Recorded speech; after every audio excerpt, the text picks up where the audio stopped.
வீடு இருந்தது. அந்த வீட்டில் ஒரு சிறிய சுட்டி பையன் இருந்தான். அவன் பெயர் நிவின். அவன் கண்களில் எப்போதும் ஒரு பரிதாபமான சுறுசுறுப்பும் சந்தோஷமும் இருந்தது. நிவின் விளையாடதற்காக வனப்பகுதிக்கு பக்கத்திலுள்ள பச்சை வெளியில் போக விரும்பினான். வெயிலோடு காற்றும் இசைப்போல் இசைத்துக் கொண்டிருந்தது. ஒரு அழகான நாள் போலத் தெரிந்தது. ஆனால் அந்த இடம் ஆழமான கிணறுகளாலும் பழைய மரங்களாலும் சில இடங்களில் கொஞ்சம் ஆபத்தானவையாகவும் இருந்தது. அவனுடைய பாட்டி தினமும் அவனை பார்த்து, வனப்பகுதியின் அருகே மட்டும்தான் விளையாடு, அகலமாகப் போகாதே என எச்சரிக்கிறாள். அந்த வார்த்தைகள் மென்மையாக இருந்தாலும் அதில் ஒரு அக்கறையும் அனுபவமும் இருந்தது. பெரியவர்கள் சொல்வதில்தான் வாழ்க்கையின் சுவை உள்ளது. அவர்கள் அனுபவத்தில் வளர்ந்தவர்கள். அவர்கள் சொல்லும் வார்த்தைகளில் பாதுகாப்பும் அன்பும் இருக்கின்றது. ஒருநாள் நிவின் பாட்டி சொன்னதை மறந்து கொஞ்சம் சுருட்டிச் சுருட்டி வனத்திற்குள் மேலும் ஓடி சென்றான். அங்கே அவன் பார்த்த அழகிய வண்ணத்துப் பூச்சிகள், மரங்கள், மரத்தடி பூக்கள், அவையெல்லாம் அவனுக்கு ஒரு மாயாஜால பூமியாகத் தெரிந்தது. ஆனால் கொஞ்ச நேரத்தில் அவன் வழியை தொலைத்துவிட்டான்.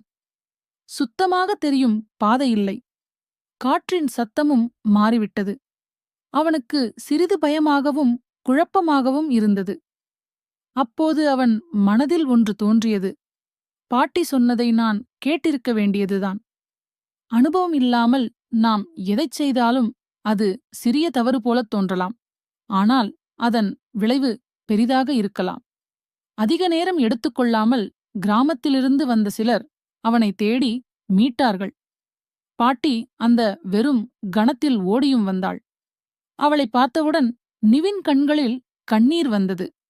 அந்த நாளுக்குப் பிறகு நிவின் ஒருபோதும் பாட்டி சொல்வதை கேட்காமல் போகவில்லை. அவன் விளையாடும்போதும், சாப்பிடும்போதும், எழுந்திருக்கும்போதும் கூட சிறிய விஷயங்களிலும் பாட்டியின் வார்த்தைகளை நினைவில் வைத்துக் கொண்டான். பெரியவர்கள் சொல்வது சில நேரங்களில் கடுமையாகத் தோன்றலாம். ஆனால் அந்த வார்த்தைகள் பல சமயங்களில் நம்மை பாதுகாக்கின்றது. அது ஒரு கவசம் போல, நம் வாழ்க்கையின் வழிகாட்டி போல. பழமொழி ஒன்று சொல்கிறது, அனுபவம் ஒரு பெரிய ஆசான். நம்மை நேசிப்பவர்கள் சொல்லும் வார்த்தைகளை நாம் கேட்பது, அவர்களின் அனுபவத்தை மதிப்பது மட்டுமல்ல, நம் எதிர்காலத்தையும் பாதுகாக்கும் ஒரு வழியும்தான். எப்போதும் நினைவில் வையுங்கள்,